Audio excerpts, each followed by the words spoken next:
একটা মানুষ যেমন 5 ওয়াক্ত নামাজ পড়ে আমরা সেরকম 5 ওয়াক্ত পলিটিক্স করি। আমাদের কোনো উন্নয়ন কিন্তু হয় না। 24শে গণঅভ্যুত্থানের আগে যে ড্রেস আপ ছিল ছিল সবই আছে, কিন্তু কোনো পরিবর্তন হয় নাই। ছাত্র দলের রাজনীতি করে আসলে বিয়ে করাকে নিষেধ, বা ছাত্র দলের রাজনীতি করাকালীন বিয়ে করা নিষেধ? আসলে এখানকার ব্যাখ্যাটা হইলো যে আপনি বিয়ে করলে কিছু কি একটা মানুষের, ধরেন আমি নিজেই ব্যক্তিগত আমার শুধুমাত্র প্রোগ্রামে যে মনে হইতো আজকে অ্যারেস্ট হইলে মানে আম্মু মন খারাপ করবে, কষ্ট পাবে, বা আমি যদি অ্যারেস্ট হই আমার পরিবারটা মানে খুব বেশি ভিক্টিমাইজড হবে। তো এই জন্য ধর আমার শুধু বাবা মার প্রতি আমার দায়বদ্ধতা আছে, আমার দলের প্রতি দায়বদ্ধতা আছে, আমাদের নেতা তারেক রহমানের দায়বদ্ধতা আছে, কিন্তু আমার কিন্তু দায়বদ্ধতার জায়গাটা কিন্তু সীমাবদ্ধ। আর আপনি যদি বিয়ে করে ফেলেন আপনার কিন্তু জায়গাটা অনেক বড় হয়ে যায়। আরেকজন, কারণ একজন আপনার পার্টনার, সে লাইফ পার্টনার কিন্তু অনেক বড় একটা টার্ম, তার সাথে কিন্তু আপনার ভাগ্য জড়িত। আপনি সেই জায়গায় আপনি যেমন আওয়ামী মুসলিম লীগ যখন হয়, শামসুল হক উনি ছিলেন প্রতিষ্ঠাতা সেক্রেটারি, ওনাকে শেখ মুজিব ফ্রেমিং করে তাকে ধারণা করে, তার ওয়াইফ ছিল তখন হচ্ছে অস্ট্রেলিয়াতে, জার্মানিতে ছিল তার ওয়াইফ। তো ওই ওয়াইফের ব্যাপারে বিভিন্ন পরকীয়ার কথা বললে সে যখন জেলখানায় ছিল শামসুল হক, তাকে ফ্রেমিং করে তাকে পাগল বানায় ফেলছে। এরকম একটা খুব স্ট্রং একটা মানুষের একটা সাইকোলজি আছে যে শেখ মুজিব যখন ছিল 2 নাম্বার জয়েন্ট সেক্রেটারি আওয়ামী লীগের, তো সেখান থেকে ভারপ্রাপ্ত সেক্রেটারি হওয়ার জন্য সেই কাজ করছে যে তার ওয়াইফকে কাজে লাগায় পুঁজি করে। তো শামসুল হককে এরকম নাকি পাগল বানায় ফেলছে, তো নেগেটিভ বলে যে আপনার ওয়াইফ তো ওইখানে পরকীয়া করে, এই করে ওই করে। তো আমার যেটা মনে হয় যে এই জায়গায় আসলে একটা তো ছাত্র দলের দায়িত্ব অনেক পবিত্র আমানত, মানে আমাদের সংগঠনের পক্ষ থেকে এটা হইলো, আপনি যদি বলেন যে একটা মানুষ যেমন 5 ওয়াক্ত নামাজ পড়ে আমরা সেরকম 5 ওয়াক্ত পলিটিক্স করি। পলিটিক্স মানে কি? এই দেশের জন্য পলিটিক্স করা, এমন না যে নিজের কোনো ব্যক্তিগত স্বার্থে, তাও না। আমাদের কোনো উন্নয়ন কিন্তু হয় না। 24শে গণঅভ্যুত্থানের আগে যে ড্রেস আপ ছিল ছিল সবই আছে, কিন্তু কোনো পরিবর্তন হয় নাই।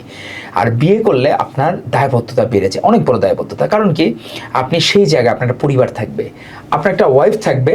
আমাদের ধরেন মা তো নিজের, যে দেখা গেল যে অনেক সময় গেলাম রাতে বেলা, মন খারাপ হইলেও সে ভাত বেড়ে নিয়ে বসে আছে, কিন্তু আপনার ওয়াইফকে কিন্তু আপনি চাইলেই হুট করে আপনি বেরোতে পারবেন না। সবসময় একটা বাইনিস, মানে যেটা ঐতিহাসিকভাবে হয়ে থাকে। সবাই যে এরকম তা না, অনেক মহিষী নারীও আছে তারা সাপোর্টিভ। যেমন আমাদের প্রাইম মিনিস্টারের যে সহধর্মিনী জুবাইদা রহমান, উনি অত্যন্ত সাপোর্টিভ। তো এই জায়গায় প্রত্যেকের ক্ষেত্রে যে সাপোর্টিভ হবে এর কিন্তু কোনো ব্যাখ্যা নাই। আমরা চেষ্টা করতে পারি যাতে সাপোর্টিভ হয়, কিন্তু সবসময় হবে তা না।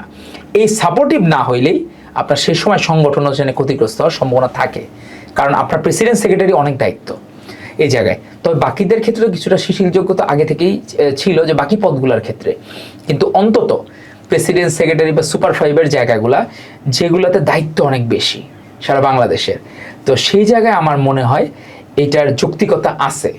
এখন সেই জায়গায় আপনি যে বিষয়টা হয়েছে যে এইটা তো হলো কি প্রত্যেকের ইয়ের জায়গা থেকে বলতে হবে যে আপনার সংগঠনের দায়িত্বের জায়গা থেকে, এমন না এটা একদম লিখিত আইন, সেটা না, অনেক সময় পরিবর্তনশীল হইতে পারে। তবে আমরা আমাদের জায়গা থেকে ইথিক্যাল পলিটিক্সটা করার চেষ্টা করি। মানে আপনারা দায়িত্ব পালন করে তারপর বিয়ে করতে পারবেন, মানে আপনার দায়িত্ব পালন করতে পারতেছেন, তারপর যদি আপনি সংসার চালাইতে পারেন বা ফ্যামিলি দেখতে পারেন তাহলে বিয়ে করতে পারেন। না, ওইটা হলো কি, বিয়ে করাটা কারো যদি দেখা হয়, অনেক সময় অনেকের কি দায়বদ্ধতা থাকে, যে অ্যাফেয়ার থাকে, বিয়ে তখন করতেই হবে তার, সেটা তো আলাদা বিষয়, সেটা হলো কি কমিটমেন্টের জায়গা। কিন্তু এটা কি কোনো জায়গায় কাউকে পরিচয়বিহীন রাখা এটা কখনো ঠিক না। দেখা গেল কেউ মানে এখানেও যদি দেখা গেল বিয়ে করে মানে অস্বীকার করে, সবসময় কি ইথিক্যাল থাকা দরকার প্রত্যেকের ক্ষেত্রেই। তো আমরা ইথিক্সের জায়গা থেকে আপনি দেখবেন আমাদের বর্তমান কমিটির যারা আছে, ডিভোটেড যারা 24-এর গণ অভ্যুত্থানের প্রত্যক্ষ ভূমিকা রেখেছিল, এটা নিয়ে ডিবেটেবল ইস্যু যে আপনি বিয়ে করলে কি আপনার কোনো বাইন্ডিংস হয় কিনা, এটা ডিবেটেবল ইস্যু। কিন্তু একবারে খোলা চোখে আমরা যেভাবে দেশকে সার্ভ করতে পারতেছি বা দলকে সার্ভ করতে পারতেছি, সেটা কিছুটা তো ঘাটতি হয়। তবে সেক্ষেত্রে ধরেন আমরা আমাদের নিজেদের যেদিন আমরা ধরেন প্রত্যেকে করা যে বিয়ে শাদী করা, এটাও কিন্তু একটা আমানত। তো দলের আমানত, পরিবারের আমানত, বিয়ের আমানত, এগুলো সব রক্ষা করা একসাথে অনেক সময় সম্ভব হয় না। তো সেক্ষেত্রে অনেকেই ছাত্রদল নেতা, যেমন রাজীব আহসান আমাদের এখন যে প্রতিমন্ত্রী হয়েছেন, সে প্রেসিডেন্ট ছিলেন ছাত্রদলের, এখনো বিয়ে করেন নাই। তারপরে দেখা গেছে যে বাকিরা অনেকেই দেখা গেল আমাদের কাজী রনক ইসলাম শ্রাবণ, তারা এখনো বিয়ে করেন নাই, মানে ছাত্রদলের প্রেসিডেন্ট ছিলেন। তো এরকম উদাহরণ আছে যে তারা হয়তো বা একটা হয় না যে ট্রেন মিস হয়ে গেলে আর হয়ে ওঠে না, তো আমাদের অনেক কাছাকাছি যারা নিকটবর্তী ভাইয়েরা হয়ে উঠতেছে না। আবার যখন হবে, যেমন আমাদের অনেকেই এই যে আব্দুল কাদের ভূঁইয়া জুয়েল, উনি নিজে প্রেসিডেন্ট দায়িত্ব পালন করা শেষ করার পরে বিয়ে করে এখন আলহামদুলিল্লাহ সুখী শান্তিতে বসবাস করছেন। প্রত্যেকটার একটা তাদের নিজেদের এটা মাইন্ডসেট করা, যে আমি নিজে যদি মাইন্ডসেট করা থাকে যে আমি আমার ছাত্রদলের দায়িত্ব শেষ করে তারপর আমি হয়তো সংসার লাইফে যাব বা করব, সেটা অন্য বিষয়। কিন্তু অনেকেই যে বিয়ে করে লুকিয়ে রাখছেন, ছাত্রদলের রাজনীতি করছেন, বিয়ে করে লুকিয়ে রাখছেন, যখন প্রকাশ্যে আসতেছে তখন তিনি স্বীকার করতেছেন। এমন ঘটনা কিন্তু ঘটেছে, বাংলা কলেজের একটি ঘটনা, বেশ কয়েকটি ঘটনা রয়েছে বাংলাদেশে। এটা আসলে ব্যক্তি ভ্যারি করে।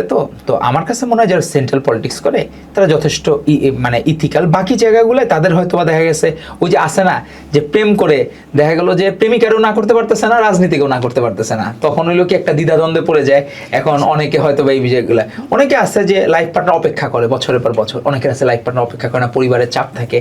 এটা আসলে দুই পক্ষে, ওই যে গ্লাসের অর্ধেক ভরা অর্ধেক খালির মতো দুই পক্ষে আসলে যুক্তি থাকে।